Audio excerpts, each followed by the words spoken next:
Okay, in this unit we're going to be focusing on meiosis, how it works, the importance of it, and why it is different than normal cell division. So let's go ahead and get started.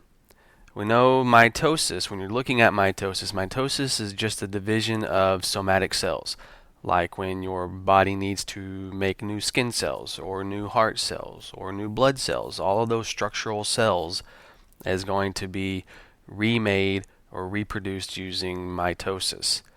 Prophase, metaphase, anaphase, telophase, those major stages. Remember that each one of our structural cells has 46 chromosomes, 23 pairs. Half come from mom, half come from dad. Um, or in meiosis, meiosis is different because this is where our sex cells are going to be produced, our gametes. So the sperm and egg of our species is going to be produced through meiosis. And then in meiosis, what's going to happen is the end result is going to have 23 chromosomes, not 46. And so it's going to have half of the original number. And we're going to look at why that's important as we move along. How meiosis occurs, there are two major stages or two major processes involved in meiosis. The first stage is going to allow replication to occur, allow for genetic diversity to occur. Then the second stage is going to separate all of those chromosomes. So the end result of the sperm or egg, those gametes, are going to have half of the chromosomes of the original parent. That means they're going to be haploid. They start out, the cells that we start out with are going to be diploid. Okay, so they're going to have a full set. But when it's all said and done, they're going to be haploid. They're going to contain half of the amount of chromosomes. Those two major stages are called meiosis 1 and meiosis 2. Now, a quick review: homologous chromosomes and sister chromatids. You should remember what these are, but remember your homologous chromosomes are going to have the exact same genes on each chromosome in the same location, the same size, the same structure, but remember one chromosome is going to come from dad, one chromosome is going to come from mom. So for example, our chromosome 1 that might code for blood type and hair texture, hair color, you get one from mom and one from dad. So they're homologous, which means they code for the same thing. They're the same size. They carry the same genes. You just get one from each parent.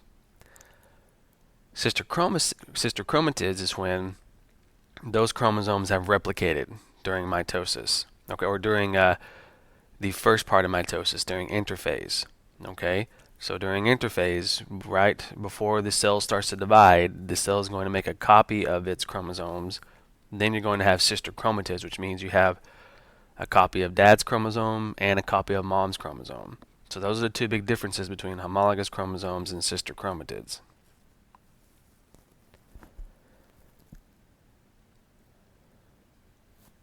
Okay, so looking at this process, we know during interphase 1 of meiosis, just like in interphase of mitosis, but we're looking at just meiosis now. In interphase 1 of meiosis is where your chromosomes are going to be replicated. Okay, so there's going to be sister chromatids then in the cell itself.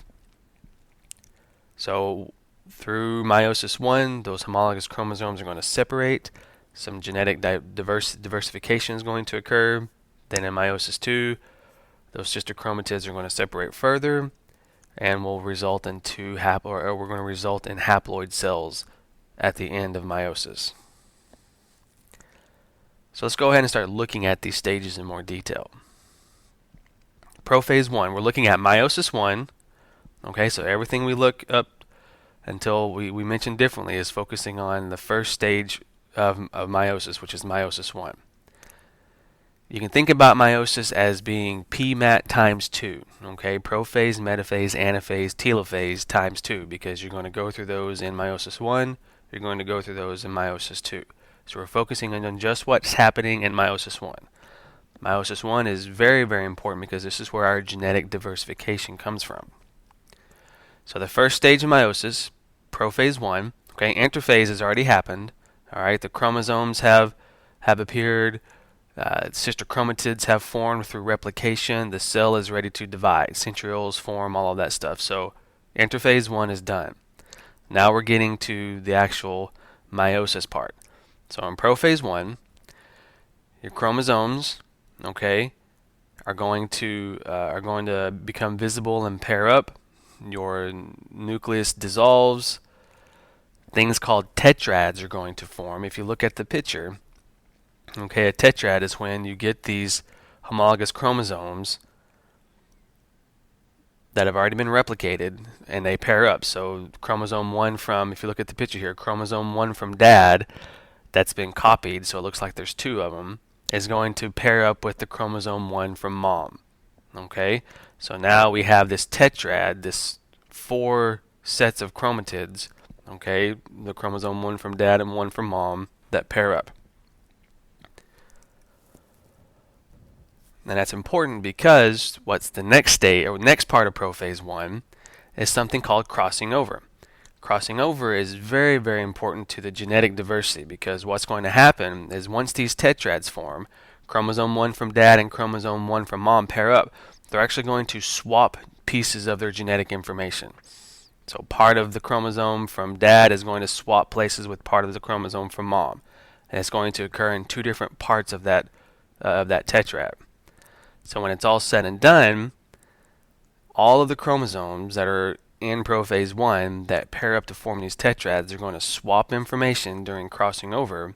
And so now this is just increasing genetic information, or increasing genetic diversity, to where not only, say if you got chromosome 1 from dad, you're going to get most all of that chromosome that's just dad, but you're also getting a small little piece from mom because of that crossing over.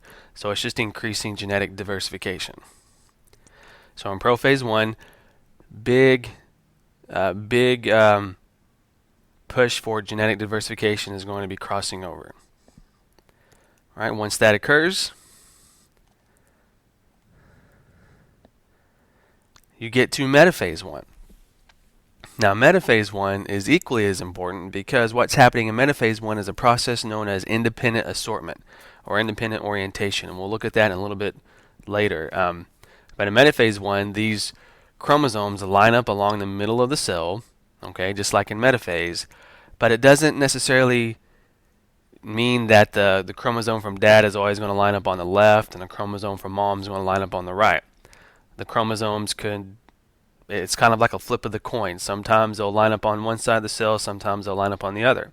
And that's this idea of an independent assortment or independent orientation, which means every sperm or egg that's produced, you're always going to have a random arrangement of how the chromosomes line up along the middle of the cell in metaphase 1.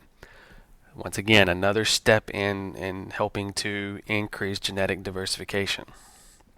So metaphase 1, they line up along the middle, spindle fibers attached to them. Then in anaphase 1, those chromosomes, those homologous chromosomes, get pulled apart into different cells, or different sides of the cell. Remember, the sister chromatids are still attached, okay? So the chromosomes don't separate, just the homologous pairs separate. The chromatids, the copies, are still attached. So they pull off into separate sides.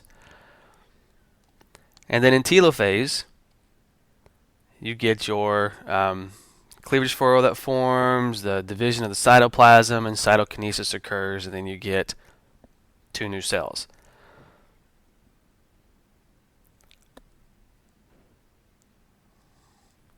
And then here's a nice picture that's going to give you an overview of meiosis 1.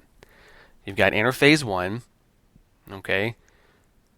Chromosomes get copied, the DNA or the nuclear envelope starts to dissolve, your centrioles form, and then in meiosis 1, your prophase 1, your crossing over occurs. Very important. Remember that occurs after these tetrads form. Homologous chromosome from dad and homologous chromosome from mom pair up. Then the crossing over occurs. In metaphase 1, they arrange independently along the middle of the cell, okay, and then they attach to spindle fibers. Then in prophase 1, or excuse me, in anaphase 1, they split apart. Then you have telophase and cytokinesis. Now, if you look at this picture, remember our cells start out with 46 chromosomes. Okay? When they replicate during interphase, we actually have double that. Okay, remember we have double that, and that's what forms these sister chromatids. So instead of having 46, we have 92. So the first round of meiosis, we're dealing with 92 chromosomes, and then the end result is going to be 2 cells produced in meiosis 1 that have 46 chromosomes.